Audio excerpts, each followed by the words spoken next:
저는 오늘 우리가 함께 읽은 요한복음 말씀을 가지고 사랑하면 전도합니다. 사랑하면 전도합니다라는 제목으로 오늘 함께 은혜를 나누고자 합니다. 아까 3일 뉴스에도 나왔지만 저희 청년일부는 오늘부터 시작해서 10월 말까지 남은 3, 4주간의 기간을 썸데이로 진행을 하고자 합니다. 그래서 저는 오늘 말씀을 통해서 우리가 어떻게 하면 우리 주변의 사람들에게 하나님의 사랑을 흘려보내고 복음을 나눌 수 있을지 그것들을 말씀을 통해 같이 한번 살펴보고자 합니다. 오늘 제가 말씀드렸듯이 설교의 제목을 사랑하면 전도합니다라고 정했는데요. 사실 설교 제목을 정하면서 굉장히 고민이 많았습니다. 이 제목을 정했다가 다시 다른 걸로 바꿀까도 많이 생각을 했었는데요. 왜냐하면 전도라는 단어가 굉장히 좋은 단어임에도 불구하고 이 단어가 주는 부담감이 있습니다. 믿지 않는 사람에게만 전도가 부정적인 것이 아니라 믿는 우리에게도 전도라는 단어가 왠지 모르게 부담스럽고 이게 편하게 할 수 있는 것 같지 않다는 느낌이 우리 가운데 있습니다. 여러분은 어떻습니까? 여러분은 전도라는 단어를 들으면 어떤 생각들이 드십니까? 저는 개인적으로 이 전도라는 단어를 들으면 가장 먼저 생각나는 문구가 예수천당 불신지옥이라는 문구입니다. 요즘에는 사실 코로나 시국이어서 그런 분들을 보기 드문데요. 예전에 명동에 나간다던가 이렇게 강남에 나간다던가 하면 크게 이렇게 십자가 같은 거 지고 다니면서 이렇게 메가폰으로 소리 높여가지고 예수천당 불신지옥 이런 분들 그렇게 외치는 분들을 우리가 어렵지 않게 접할 수 있었습니다.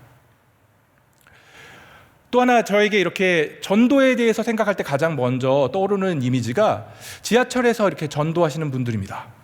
조용히 이렇게 저도 이제 대학 시절부터 지하철 타고 통학도 많이 하고 전철을 굉장히 많이 타고 다녔는데요. 일주일에 이렇게 통학하다 보면 한 몇 번씩은 그런 분들을 봅니다. 이렇게 갑자기 조용한 전철에서 갑자기 나타나서 예수 믿지 않으면 지옥 간다 그러고 하고 뭔가 좀 이렇게 부담스럽게 다가오는 분들. 전 지금도 마찬가지고 그때도 마찬가지고 굉장히 좋은 신앙임에도 불구하고 그런 분들이 나타나면 저도 모르게 내 근처에는 좀 안 왔으면 좋겠다 라는 생각을 하곤 합니다. 제가 지하철에서 전도하시는 분들 중에 가장 특이한 분, 가장 독특한 분에 대해서 이야기 들은 게 우리가 이렇게 손잡이를 붙들고 이렇게 있잖아요. 지하철에서. 그럼 이렇게 몰래 뒤에 와서 라이터를 이 손에 이렇게 탁 대요. 그러면 깜짝 놀리잖아요. 뜨거워서 뜨거! 이러면 그때 이야기합니다. 뜨겁지? 지옥 가면 더 뜨거워. 여러분 어떻습니까? 여러분에게는 전도라는 단어에 대해서 그것이 어떻게 와닿으십니까? 제가 지금 얘기했던 것들이 좀 극단적인 예일 수 있습니다. 그런데 여러분들은 전도가 긍정적으로 내가 그래 참여해야지 기꺼이 해야지 라는 생각으로 여러분에게 다가오십니까? 아니면 여러분도 그저 좀 부담스럽고 그래서 전도라는 것이 우리의 일상 가운데 우리가 자연스럽게 하는 것이 아니라 뭔가 특별한 시기에 특정한 장소에서만 하는 것으로 인식되지는 않습니까?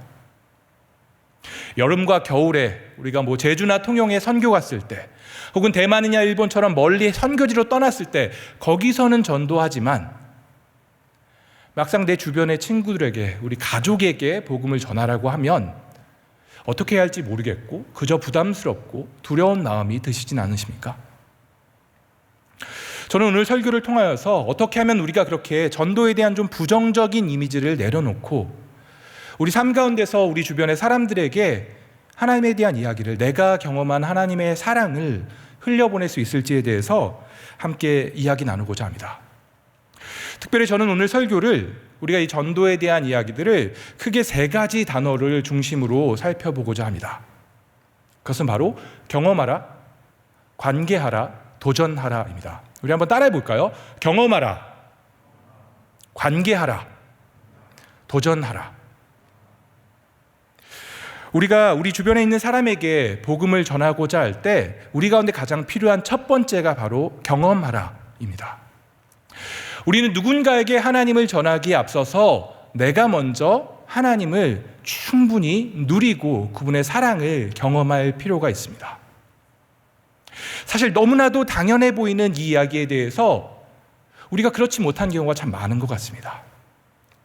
누군가에게 하나님의 사랑을 전하기 위해서 우리는 먼저 나를 찾아오시고 나의 아픔을 고치시고 나의 기도에 응답하시고 나와 함께 하셨던 하나님에 대한 경험이 필요합니다. 상당히 많은 경우 우리가 누군가에게 복음을 전하려고 할 때 망설여지고 그것을 꺼리는 이유가 뭐냐면 내가 신앙생활하는 것 자체가 그다지 즐겁지 않기 때문입니다. 뭔가 교회 다니고 내가 누군가와 이렇게 신앙생활을 하고 하는 것이 즐겁고 뭔가 충만하고 은혜가 가득하기보다는 교회 나가라고 해서 내가 어려서부터 다녀서 어쩔 수 없이 다니긴 하는데 이건 뭐 교회 나가면 맨날 뭐 술 먹지 마라, 담배 하지 마라, 뭐 하지 말라는 것만 되게 많고 내 삶에 제약이 많은 것으로 우리가 느끼는 경우가 있습니다. 내가 하나님이 너무 좋고 그분이 나와 가깝고 멀리 떨어진 분이 아니라 내 삶에 함께 하시는 분으로 여긴다면 그분에 대한 경험을 내가 나눌 수 있겠는데 내 삶에 하나님은 멀리 계신 것 같고 하나님은 내 기도에는 응답하시는 것 같지 않고 그저 하나님이 막연하기 때문에 그 하나님을 내가 어떻게 전해야 할지 하나님이 좋은 분이라고 이야기하는 것이 나에게는 좀 어색한 경우들이 꽤나 있습니다. 만약 내가 그 하나님을 가까이 느낀다면 나한테 정말 하나님이 좋은 분이라면 그분을 내가 사랑하는 친구와 가족과 내 주변의 사람들에게 전하는 것은 이야기하는 것은 사실은 좀 자연스러운 일입니다. 제가 전도에 대해서 이야기할 때마다 항상 하는 이야기들이 있습니다. 아마 리더분들도 그렇고 이미 많은 분들이 그런 이 이야기를 들어보신 적이 있을 거예요. 저는요, 전자제품을 굉장히 좋아합니다. 이렇게 컴퓨터를 다루고 하는 것들에 있어서 굉장히 빠른 편이고요. 그런 전자제품을 사고 이런 것들을 이렇게 사용하고 하는 것들을 되게 좋아합니다. 그런 저에게 있어 제 주변 사람들에게 제가 아주 쉽게 자주 권하는 것 중 하나가 뭐냐면 맥북 좀 써봐라 라는 것입니다. 제가 맥북을 쓴 지 한 14년 정도 됐어요. 근데 처음 그것을 접했을 때 저에게 너무 신세계였어요. 이게 단순히 이렇게 겉의 디자인만 아름다운 것이 아니라 이 소프트웨어도 완전히 다르고 이것이 저에게 너무 복음이었어요. 그래서 처음에는 좀 수줍지만 주변 사람들에게 권했어요. 이거 한번 써보는 거 어때? 누가 노트북 사려고 망설이면 한번 써봐라고 이렇게 이야기하기 시작했어요. 이게 세월이 지나면서 점점 더 제가 적극적으로 맥북 사용에 대해서 권하기 시작했습니다. 누가 산다고 하면 고민하고 있으면 이거 이렇게 싸게 살 수 있어 라고 이렇게 직접 제가 구매해 주기도 하고요. 누군가가 사서 이걸 어떻게 써야 될지 모르면 제가 데려다가 막 가르쳐주고 프로그램을 깔아주기도 했습니다. 애플에서 저에게 돈 한 번 주지 않았습니다. 근데 저는 제가 경험한 이 좋은 것을 제 주변 사람들, 제가 좋아하는 사람들도 누렸으면 좋겠어서 자발적으로 이것을 전하기 시작했습니다. 여러분, 내가 경험한 좋은 것을 내가 좋아하는 사람들, 내가 사랑하는 사람에게 전하는 것은 너무나도 자연스러운 일입니다. 우리가 맛집 하나 알고 좋은 이렇게 맛있는 음식을 하나 먹어도 그것을 여러분 주변 사람들에게 알리지 않습니까? 여기 되게 좋더라, 여기 맛있는 집이 있더라. 사랑하는 사람들에게 내가 경험한 기쁨을 나누는 것은 너무나 자연스러운 사랑의 표현입니다. 오늘 읽은 요한복음 4장에도 우물가에서 예수님을 만난 여인이 그가 경험한 것을 자신의 주변 사람들에게 흘려보내는 장면이 등장합니다. 처음 이 여인이 예수님을 만났을 때 이 여인도 예수님에 대해서 경계합니다. 아니, 왜 유대인인 당신이 사마리아인 나에게 말을 겁니까? 라고 경계하고 뭐지? 라고 생각합니다. 그런데 예수님과의 대화를 통하여서 이 여인은 예수님이 무언가 이분이 다르다라는 것을 알게 되었습니다. 자신의 연약함에 대해서도 알고 그럼에도 불구하고 자신에게 대화를 걸고 찾아와 주고 또한 자신이 궁금해했던 예배를 어디서 드려야 하냐는 그 문제에 대해서도 막힘없이 대답하는 이분을 보면서 그 여인의 생각이 변해갑니다. 그리고 마침내 이분이 내가 그토록 기다리던 메시아구나라는 생각이, 그리스도라는 생각이 그 여인에게 들었습니다. 그러자 이 여인이 누가 시키지도 않았지만 그것을 마을로 돌아가 전하기 시작합니다. 예수님께서 이 여인에게 너가 가서 복음을 전해라 라고 이야기하지 않았습니다. 그리고 이 여인이 전한 이야기를 보면 그렇게 뭔가 잘 준비되고 화려한 이야기가 아닙니다. 오늘 본문 29절은 이렇게 이야기합니다. 내가 행한 모든 일을 내게 말한 사람을 와서 보라. 이는 그리스도가 아니냐. 여러분, 실제로 이것이 이 여인이 경험한 전부였습니다. 자신의 부끄러운 과거에 대해서 예수님은 모두 알고 있었습니다. 내가 행한 모든 것을 아는 분을 내가 만났어요. 그것이 비록 막 자랑스러운 일이 아니었지만 이 여인은 자신이 경험한 그것을, 그 놀라움을 마을로 돌아가 전하기 시작합니다. 자신이 만난 예수, 자신이 경험한 그 예수님에 대한 감격을 이야기하기 시작한 것입니다. 우리가 흔히 복음을 전하고 전도한다라고 했을 때 우리가 갖는 부담감과 오해 중 하나가 뭐냐면, 우리가 누군가에게 전하는 그 이야기가 뭔가 기독교의 진리에 대한, 뭔가 원리에 대한, 이렇게 하면 구원받습니다에 대한 딱딱한 객관적인 사실을 전해야 된다는 부담감이 있습니다. 그래서 복음을 전하려고 하면 내가 뭔가 성경적인 지식도 많아야 할 것 같고, 누군가가 나에게 다시 물어봤을 때 내가 그것을 대답할 수 있는 준비가 많이 되어 있어야 된다고 생각합니다. 뭔가 기독교의 원리에 대해서, 진리에 대해서, 뭔가 객관적인 사실에 대해서 많이 알고 있어야 그것을 전할 수 있고, 그렇게 그 객관적인 사실을 전하는 것이 전도라고 우리는 생각하고, 그래서 나는 아직 준비가 덜 됐어, 나는 할 수 없어 라고 생각하는 경우가 많은 것 같습니다. 물론 그렇게 잘 준비된 것을 전하는 것도 전도입니다. 하지만 여러분, 전도가 그렇게 뭔가 객관적인 사실, 객관적인 것을 전하는데 한정되지 않고요, 보다 많은 경우 우리가 경험한 주관적인 내 체험과 내 경험, 내가 좋았던 이야기들을 나눈 것이 오히려 복음을 전하는 데 있어서 훨씬 더 효과적입니다. 여러분, 한번 여러분의 경험을 돌이켜 보십시오.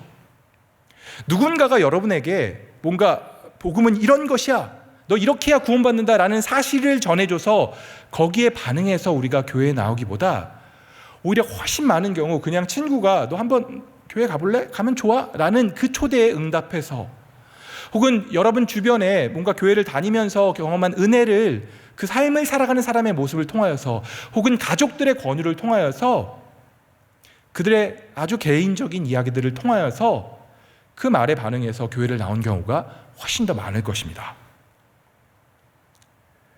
여러분, 한번 여러분도 내가 복음을 전하기 위해서 무언가 사형리를 준비해야지, 내가 다른 어떤 글 없는 책 이런 것들을 준비해서 내가 복음을 전해야지, 그것을 준비하기에 앞서서 먼저 여러분에게 하나님은 어떤 분이신지를 한번 생각해 보십시오.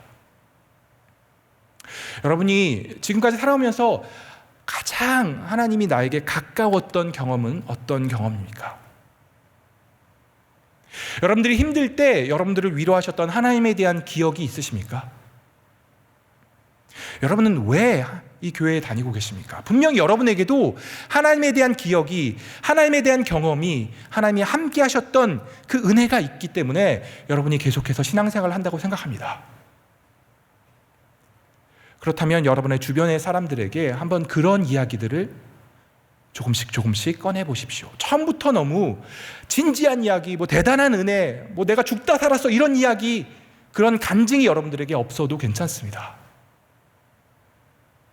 여러분이 하나님을 사랑한다면 그 하나님에 대한 경험들이 분명히 여러분에게 있으실 거고, 사실 그런 여러분들의 주관적인 이야기가, 아주 사소한 이야기가 여러분 주변 사람에게 흘러갈 때 하나님께서 그 이야기를 사용하셔서 하나님의 일들을 행하십니다. 여러분, 하나님을 한번 경험하기 위해서 하나님을 구해보시고요, 그 만난 하나님에 대한 이야기를 여러분 주변 사람에게 조금씩 꺼내보십시오.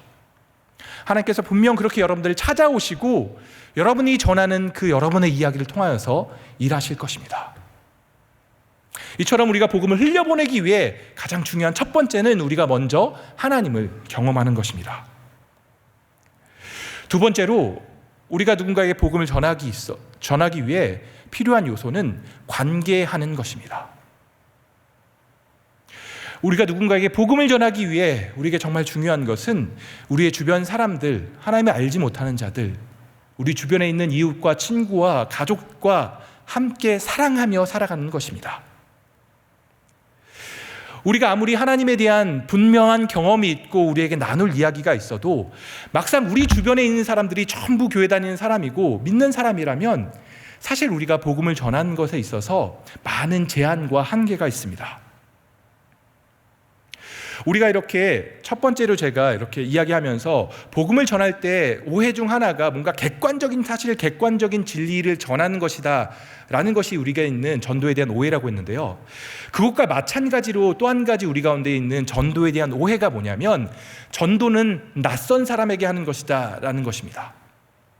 뭔가 처음 만난 사람, 낯선 사람에게 사형리 들고 가서 복음을 전하는 것, 그것이 전도라는 우리에게 선입견이 굉장히 강하기 때문에 전도한다라고 했을 때 우리가 참 어려움을 많이 느낍니다.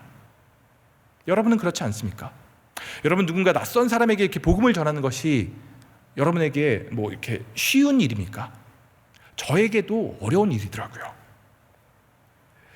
그런데 실제로 우리가 낯선 사람에게 복음을 전하는 것도 굉장히 중요한 일이지만 통계적으로 봐서도 낯선 사람, 처음 만나는 사람에게 복음을 반응해서 예수를 믿게 되는 경우가 그렇게 많지는 않습니다. 우리 한번 주변에 확인해 볼까요? 여기 지금 예배당 안에 한 150명 정도 있는데요.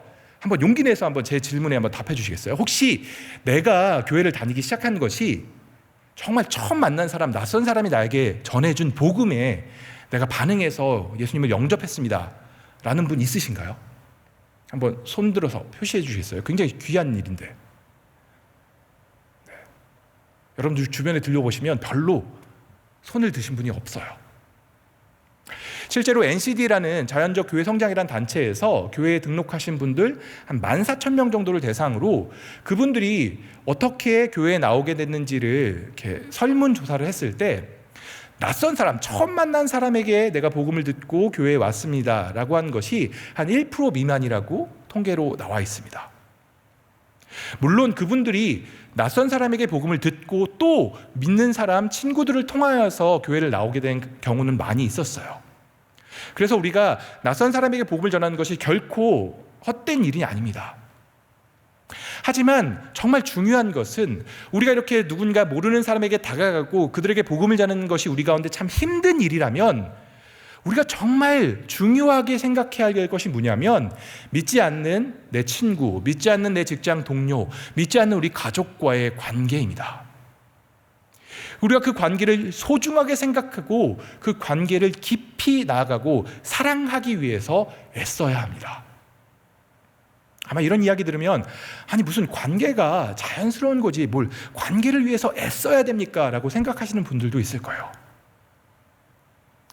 그런데 참 안타깝게도 우리가 신앙생활이 우리 삶 가운데 이렇게 1년 한 해 길어지면 길어질수록 우리의 신앙의 연차가 길어질수록 때로 우리 주변을 둘러보면 우리 주변에 점점 예수 믿는 사람만 남게 되는 경우가 많습니다. 물론 그것이 우리가 복음을 잘 흘려보내서 우리 주변 사람들이 다 믿는 사람이면 참 좋은 일이겠지만 오히려 그렇다기보다 우리가 믿지 않는 사람과의 관계에 있어서 생기는 불편함들, 어려움들로 인해서 우리의 관계가 오히려 믿는 사람들끼리만 모이는 것으로 좁혀지는 안타까운 일들이 참 많이 있습니다. 친구들과 모이면 학교 친구들, 직장 동료들 모이면 늘 모이는 자리가 술자리이고 그런 자리에서 나만 교회 다닌다고 술 마시지 않는 것이 불편할 때가 있습니다. 주말에 놀러가자, 어디 놀러가자라고 했을 때 나 교회 가서 안 돼라는 이야기들이 한두 번 반복되다 보면 오히려 그런 모임에 그런 관계에 조금씩 멀어지게 됩니다. 그리고 그렇게 한 해, 두 해 지나다 보면 내 신앙의 연차가 길어질수록 어느새 돌아보면 내 주변에 온통 그냥 그런 불편함 없이 만날 수 있는 교회 다니는 사람들만 남게 됩니다. 특별히 지금 코로나라는 상황이 우리의 그 관계의 폭을 더 좁혀놓는 것 같습니다. 사회적 거리두기로 인하여서 누군가를 만나는 것이 불편하고 어렵고 하다 보니 점점 익숙한 사람, 편안한 사람들만 만나게 되고 주변에 그런 사람들과의 관계 가운데 우리가 어느덧 내 주변에는 믿지 않는 사람들 혹은 교회를 이렇게 다녔다 떠난 사람들이 전혀 없는 경우들도 많이 생깁니다. 여러분 한번 정직하게 한번 여러분의 삶을 돌아보고 여러분의 관계를 돌아보십시오. 혹 여러분 주변에 늘 여러분들이 관계하고 사랑하고 만나는 사람들이 그저 교회 사람들만 있지는 않으십니까? 여러분은 사랑하며 살기 위해 노력하고 계십니까? 성경은 끊임없이 내 이웃을 내 마음과 같이 사랑하라라고 이야기하고 있습니다. 그런데 때로 우리는 그 이웃을 교회 다니는 이웃으로 축소해서 내가 편한 사람들로 축소해서 그 사람들과만 사랑하며 사는 경우가 참 많습니다. 성경이 말하는 사랑은 결코 추상적이지 않습니다. 때로는 우리가 그 불편함을 이겨내고 때로는 그 어색함을 참아내고 함께 어울리는 것이 사랑입니다. 여러분, 우리의 목표는 사랑하는 것입니다. 사랑하기 때문에 하나님의 사랑을 흘려보내고 전도하는 것이지 전도하기 위해서 사랑하는 척하는 것이 아닙니다. 여러분, 하나님이 우리 가운데 원하시는 것은 우리가 더 사랑하는 사람으로 우리 주변에 사랑하는 사람들을 우리 주변의 사람들 더 사랑하며 그 사랑의 관계 가운데 내 사랑하는 사람에게 나에게 가장 소중한 예수님의 사랑을 흘려보내길 원하십니다. 여러분, 복음을 전한다는 것, 전도라는 것은 단 뭔가 일회성 이벤트가 아닙니다. 우리가 마치 무슨 먹이를 찾아 나서는 하이에나처럼 내 주변에 어디 예수 안 믿는 사람 없나 이렇게 막 찾아 나서서 복음 전하고 교회 나오기 시작하면 이 사람 됐어 그럼 다른 사람 찾아 나서야지. 아니요, 우린 계속해서 사랑하고 우리가 그 사랑의 관계 가운데 누군가가 하나님을 믿게 됐을 때 우리의 사랑의 관계는 더 깊어집니다. 예전에는 나눌 수 없었던 하나님의 사랑에 대한 이야기를 더 깊게 나누고 교제하는 가운데 하나님의 사랑이 우리 가운데 더욱 부어지는 것들을 우리가 경험할 수 있습니다. 하나님은 그렇게 우리가 계속해서 사랑하고 그 사랑 가운데 하나님의 사랑을 흘려보내기를, 더 관계하고 그 관계 가운데 하나님의 사랑을 흘려보내기를 원하고 계십니다. 제가 저희 가정이 최근 몇 년간 다른 가정에게 그렇게 하나님의 사랑을 흘려보낸 경험을 하나 나누고 싶은데요. 저희 집에 이렇게 아이들이 셋이 있습니다. 그래서 이렇게 아이들이 많다 보니까 저희 아내가 아이들의 이렇게 옷을 좀 싸게 사기 위해서 아이들이 어렸을 때부터 네이버 카페에 이렇게 공동구매, 공구하는 것들을 자주 이용했습니다. 그렇게 공구라는 것이 누군가 이렇게 카페직이나 누가 이렇게 공구를 열게 되면 그 사람에게 연락을 해서 이렇게 쪽지로 연락하고 해서 뭐 내가 애 옷을 몇 개 사겠다 이런 식으로 연락하지 않습니까? 저희 아내가 여기는 이제 꾸준히 이용하다 보니까 그 공구를 담당하는 그 사람하고 개인적으로 좀 친해졌습니다. 처음에는 이제 쪽지로 연락하다가 나중에는 이제 카톡으로도 연락하고 뭐 전화 통화도 하고, 사실 그 관계가 그냥 판매자와 구매자의 관계가 아니라 조금 더 일상적인 관계로, 사실 공통점이 좀 있었습니다. 그 집도 저희 아내보다 이제 1살 어리고 아이들도 셋이고 저희랑 똑같이, 그러다 보니까 그냥 뭐 판매하고 구매하고 그것만이 아니라 보다 일상적인 대화를 나누는 관계가 됐던 것 같습니다. 그러던 중에 한 3년 전이었는데요, 저희 아내가 굉장히 뜬금없이 저에게 어떤 제안을 해왔습니다. 이번에 우리가 휴가 갈 때 그 집하고 한번 같이 휴가 가면 어떠냐라는 것이었습니다. 사실 저희 아내도요, 오프라인에서 한 번도 만난 적이 없는 사람이었어요. 이 사람이 실제로 존재하는 사람인지 위험한 사람은 아닌지 알 수 없었지만 저희 아내가 그렇게 얘기하기에 제가 아내에 대한 신뢰가 있어서 그래 그렇게 하자라고 이야기했습니다. 그리고 놀랍게도 저희 식구 5명과 그 집 식구 5명이 처음 만난 장소가 필리핀 세부에 있는 공항에서였습니다. 그리고 한 주간 같이 지내면서 정말 이렇게 아이들이 다행히 서로 이렇게 친해지고 하면서 한 일주일을 함께 시간을 보냈습니다. 여행을 같이 하면서. 그리고 굉장히 이렇게 친해져서 그 후로도 몇 번 같이 여행을 떠났습니다. 사실은 이 친구들이 살고 있는 것이 저 멀리 통영이어서 자주 쉽게 보지는 못했습니다. 그래서 휴가철이면 1년에 한 2-3차례 같이 보고 시간을 보내고 그러면서 점점 친한 관계가 되었습니다. 그리고 때로는 그 가정 가운데 어려움이 있을 때 같이 이야기도 나누고 이렇게 같이 통화도 많이 하고 삶에 어려움이 있을 때 그 과정들을 같이 이겨나가고 하면서 이 친구들이 저희가 믿는 하나님에 대해서 관심을 갖게 되었습니다. 저희가 앉아서 이렇게 사형리를 들어보셨습니까? 이런 거 하지 않았는데요. 자연스러운 관계 가운데 한번 서울로 놀러 왔을 때 우리 예배도 한번 참석해보고 그런 과정 가운데 이 가정이 통영해서 교회를 또 저희가 소개해주고 하는 과정을 통해서 신앙생활을 하기 시작했습니다. 아마 처음 만났을 때 관계가 깊어지기 전에 어쨌든 목사로서의 부담감이 있으니 각 잡고 앉아서 사형리를 전했다면 아마 그 이후로 안 봤을 수도 있을 것 같아요. 그런데 좋은 친구로 관계가 깊어지다 보니 서로의 아픔을 나누고 그 과정 가운데 기도하는 과정들을 통하여서 하나님이 그 과정을 통하여서 자연스럽게 하나님에 대한 이야기들을 나눌 수 있게 해주셨던 것 같습니다. 여러분도 한번 여러분의 관계를 위해 노력해 보십시오. 주변 사람들에게 꼭 성경에 대한 이야기, 교회에 대한 이야기, 뭔가 내가 저 사람을 교회로 어떻게든 데리고 와야 된다는 부담을 내려놓고 좋은 이웃으로, 좋은 친구로, 사랑하는 사람으로 다가가 보십시오. 하나님이 그 관계를 통하여서 분명히 일하기 시작하실 것입니다. 우리가 하나님을 사랑하고 우리 이웃을 사랑할 때 하나님이 우리에게 하나님의 일들을 행하게 하십니다.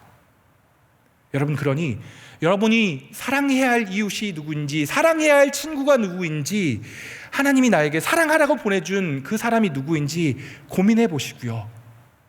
그 사람을 사랑하기 위해서 노력해 보십시오. 그것을 통해 하나님이 일하실 것입니다. 마지막으로 우리가 복음을 흘려보내기 위해, 복음을 전하기 위해 우리에게 필요한 것은 도전하는 것입니다. 제가 여러분께 지금까지 말씀드렸습니다. 우리가 복음을 전하기 위해 하나님을 경험해야 하고 우리가 또한 관계하며 사랑해야 한다. 그런데 때로 그것으로 결코 충분하지 않을 때가 있습니다. 우리가 하나님을 사랑하고 우리 이웃과 관계하고 그들을 사랑했다면 분명히 그 관계 가운데 하나님이 여러분에게 도전하시는 것들이 있습니다. 때로는 그것이 그 사람을 위하여서 정말로 애써 기도하는 것일 수 있습니다. 때로는 그 도전이 내 친구에게, 내 동료에게, 내 가족에게 내가 한 번도 하지 않았던 나의 신앙에 대한 이야기를 꺼내놓는 것일 수 있습니다. 때로는 그 사람을 교회 공동체에 소개하고 그를 초청하는 것일 수도 있습니다. 우리가 하나님을 사랑하고 우리 이웃을 사랑한다면 하나님이 그 관계 가운데 분명히 우리 가운데 말씀하시고 도전하시는 것들이 있습니다. 여러분, 그 하나님의 도전에 순종하시고 그것을 따라하십시오. 따라가십시오. 하나님 그것을 통해서 일하실 것입니다. 사실 우리가 누군가에게 지금까지 쌓아온 관계가 있는데 사실 친한 친구면 친한 친구일수록 내가 한 번도 꺼내보지 않은 내 신앙에 대한 이야기를 꺼내는 것이 쉽지 않을 수 있습니다. 괜히 관계가 깨어지면 어떡하지? 내가 아직 준비가 안 된 것 같은데 괜히 내가 복음을 전하려고 했다가 실패하면 어떡하지? 라는 그런 두려움이 우리 가운데 있을 수 있습니다. 그런데 여러분, 우리가 지금까지 가지고 있는 내가 이 사람에게 뭔가 잘 준비된 객관적인 사실을 전하면 그 사람이 응답하고 영접할 것이다 라는 전도에 대한 그 우리 가운데 있는 그 선입견을 우리가 좀 내려놓는다면, 내가 이번에 무언가를 전했을 때 그 사람이 바로 응답할 것이다 라는 그 부담감을 우리가 좀 내려놓는다면 우리는 훨씬 더 다양한 방법으로 훨씬 더 다양하게 사랑하고 또한 하나님께서 우리 가운데 주신 도전에 응할 수 있을 것입니다. 여러분, 결코 우리가 뭔가 한 번에 복음을 전하고 그 사람이 바로 응답하고 그런 일들이 일어나면 좋겠지만 꼭 그런 일 방식으로, 내가 생각한 그 방식대로 그 사람이 응하지 않을 수 있습니다. 여러분, 성경을 읽다 보면 예수님이 말씀을 전해도 믿지 않는 사람들이 있었습니다. 여러분, 얼마나 위로가 되는 말씀입니다. 예수님이 전해도 안 되는 사람들이 있었습니다. 마태복음 13장을 보면 복음을 전하는 것을 마치 밭에 씨를 뿌리는 것과 마찬가지로 농사 짓는 것에 비유를 합니다. 열매 맺기 위해서는 씨앗도 중요하고 그 씨앗이 떨어지는 땅도 중요합니다. 그래서 그 땅의 상태가 때로는 길가 돌짝밭 같을 때 바로 열매가 맺혀지지 않을 수 있습니다. 여러분, 성경에서는 뭐 길가, 가시밭, 돌짝밭 이런 것을 이야기하는데 요즘 주변 사람들을 생각해 보면 이놈의 밭이 이건 완전 무슨 아스팔트나 콘크리트처럼 여겨질 때가 굉장히 많습니다. 기독교라는 것에 대한 워낙 반감과 오해가 많다 보니 사람들의 마음밭이 아직 준비되지 않은 경우가 참 많이 있습니다. 우리는 그래서 그들 가운데 사랑하고 관계하고 내 삶의 모습을 통하여서 그들의 마음이 좋은 밭이 될 수 있도록 기도하며 하나님께 나아가야 됩니다. 그리고 언제 그들의 마음이 좋은 밭이 될지 우리가 알지 못하기에 우리는 보다 자주, 보다 일상적으로 하나님의 씨앗을, 복음의 씨앗을 뿌리는 일들을 우리 삶 가운데 실천해야 할 것입니다. 여러분, 정말 이렇게 사소한 기회를 통하여서 여러분의 주변 사람들에게 여러분의 신앙에 대해서, 여러분이 경험한 하나님에 대해서 이야기해 보십시오. 사실 우리 가운데 여러분들이 내가 정말 어려울 때 하나님이 나를 위로해 주신 것을 경험하신 분들은요, 분명히 여러분 주변에서 누군가가 어려워하는 그 모습이 보일 것입니다. 여러분이 어려움을 경험했기 때문에. 그 사람에게 가서 하나님이 여러분들에게 주셨던, 내가 신앙생활을 하면서 내가 이런 위로를 받았다라는 여러분의 이야기들을 전해보십시오. 여러분, 뭔가 내가 직접 복음을 전하기 어렵다라면 여러분, 요즘에 준비된 유튜브에도 굉장히 이렇게 세련된 영상들, 복음에 대한 소개들이 있습니다. 그런 것들을 전해보시고 한번 그것을 가지고 대화를 이어가 보십시오. 여러분, 우리 삶 가운데 정말 다양한 사랑하는 방법이 있고 복음을 전할 수 있는 다양한 방법들이 있습니다. 한번 그것이 무엇일지를 고민해 보시고 하나님께 물어보시고, 하나님이 여러분들에게 도전하시는 것이 있다면 그 도전에 응하여서 여러분의 삶에 작은 것이라도 실천해 보시고 하나님의 뜻에 여러분들이 반응해 보십시오. 여러분, 하나님이 그 뒤는 책임지십니다.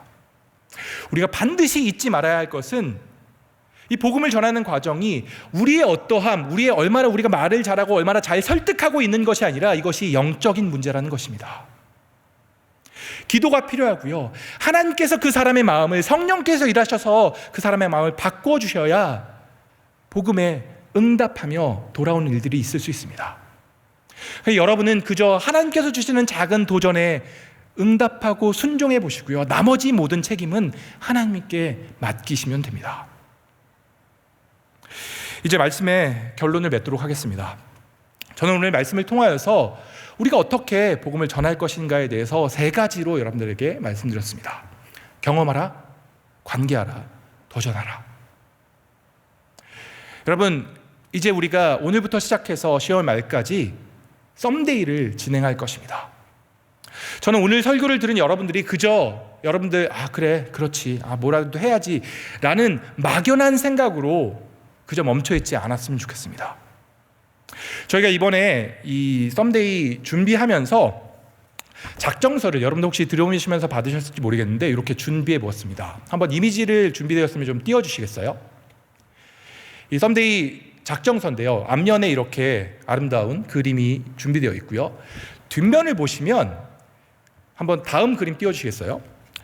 우리가 이번에 여러분들이 누군가에게 복음을 전하려고 할 때 그 관계를 돌아보고 여러분들이 어디서부터 시작하고 어떤 것들을 하면 좋을지를 좀 여러 질문들, 관계를 체크하고 그렇다면 이것을 하세요라는 질문들, 미션들을 준비해 보았습니다. 여러분들이 오늘 이렇게 말씀을 주면서 내가 누구에게 좀 복음 전했으면 좋겠다, 하나님의 사랑 전했으면 좋겠다라는 생각이 드셨다면 그 사람을 떠올리면서 한번 이 질문들에 답해 보세요. 최근 1개월 내에 전도 대상자에게 카톡이나 전화 연락 등을 한 적이 있습니까? 만약 여러분들이 최근 한 달 동안 내가 그 친구에게 연락을 하지 않았다면 다른 거 하지 마시고요, 이번 한 달, 이번 3주간 연락만 하시면 됩니다. 여러분, 최근 한 3개월 동안 그 친구를 내가 코로나고 상황도 그렇게 해서 한 번도 만난 적이 없다 하시면 이번 기회에 한번 만나서 같이 식사도 하시고 같이 좀 오랫동안 못 봤던 그 관계 가운데 회포도 푸시고 어떻게 살고 있는지 그 사람과 한번 만나서 대화를 나눠보세요. 여러분들 그런 것들을 할 수 있도록 교회가 지원해 드릴 겁니다. 여러분들 혹 여러분들의 주변 사람들에게 그렇게 내가 친한 친구에게 복음을 전하고 싶다라는 마음이 든다면 한번 이번에 여러분의 삶의 이야기들을 전해보시고요. 혹은 여러분들 말했듯이 아까 유튜브 링크 같은 거 한번 보내보시고 어떤지도 한번 물어보시고 작은 것이라도 여러분들이 한번 실천해보세요. 여러 가지 옵션들을 뒀어요. 여러분들 이거 1번부터 5번까지를 이번에 다 하라고 절대 이야기하지 않습니다. 다 하지 마세요. 한 가지, 하나야 두 가지 정도 여러분들이 작정하고 이 10월 한 달간을 그렇게 관계하기 위해서, 사랑하기 위해서, 복음을 전하기 위해서 한번 사용해 보십시오. 나랑은 상관없어 생각하지 마시고요. 분명 하나님께서 오늘 여러분들 가운데 말씀하시고 도전하실 거라 생각합니다. 그 도전에, 그 하나님의 말씀에 순종해 보십시오. 그것을 통해 여러분과 함께 하시는 하나님을, 여러분들 더 가까이 찾아오시는 하나님을, 여러분 통해 일하시는 하나님을 경험할 수 있을 거라 믿습니다. 10월 말까지의 모든 일정을 통하여서 우리가 하나님을 경험하고 그 하나님의 사랑을 우리가 흘려보내는 것을 통하여서 우리 공동체 가운데 하나님의 일하심에 대한 간증이, 고백이 넘치게 되기를 소원합니다. 우리가 모두 그렇게 하나님의 일하심 가운데 동참하며 하나님이 얼마나 나와 함께 하시는지, 내 삶을 인도하시는지를 더욱 가까이 누리게 되시기를 바랍니다. 이 시간 함께 찬양하며 하나님께 나아갔으면 좋겠습니다. 우리 함께 하고 싶은 찬양은요, 그 사랑이라는 찬양입니다. 여러분, 우리가 하나님의 사랑을 전하기 위해서 가장 먼저 필요한 것은 우리가 하나님을 먼저 경험하는 것입니다. 하나님 우리를 증인으로 부르셨고요, 그 증인된 우리가 만나고 경험한 하나님을, 내가 알고 경험한 그 하나님에 대해서 전하기로 원하십니다. 내 안에 하나님의 사랑이 없으면, 하나님에 대한 고백이 없으면 우리가 그 사랑을 흘려보낼 수 없습니다. 이 시간 우리가 이 찬양의 고백처럼 하나님, 우리가 하나님의 사랑을 더욱 알기 원합니다. 하나님의 사랑을 내가 노래하고 내 삶 가운데 그 하나님의 사랑에 대한 고백이 있기 원합니다. 그 마음을 담아 찬양으로 함께 하나님께 나아가도록 하겠습니다.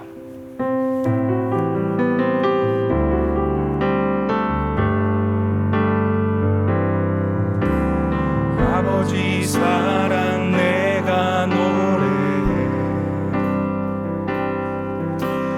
아버지 은혜 내가 노래해, 그 사랑 변함없으신,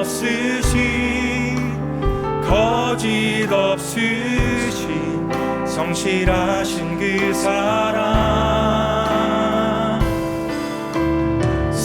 갈 때 꺾지 않으시는, 꺼져가는 등불 끄지 않는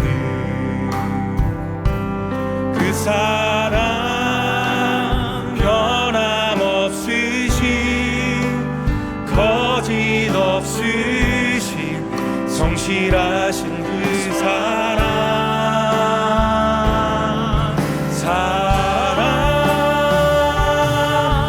그 사랑, 날 위해 죽으신, 날 위해 다시 사신 예수 그리스도, 다시 오실 그 사랑, 죽음도 생명도 천사도 하늘의 어떤 권세도 끊을 수 없는 영원한 그 사랑. 우리 다시 한번 고백하겠습니다. 아버지 사랑 내가 노래해, 아버지 사랑 내가 노래해, 아버지 은혜 내가 노래해, 그 사랑 변함없으신, 거짓 없으신, 성실하신 그 사랑, 상한 갈 때 꺾지 않으시는, 꺼져가는 등불 끄지 않는 사랑 변함없으신 거짓 없으신 성실하신 그 사랑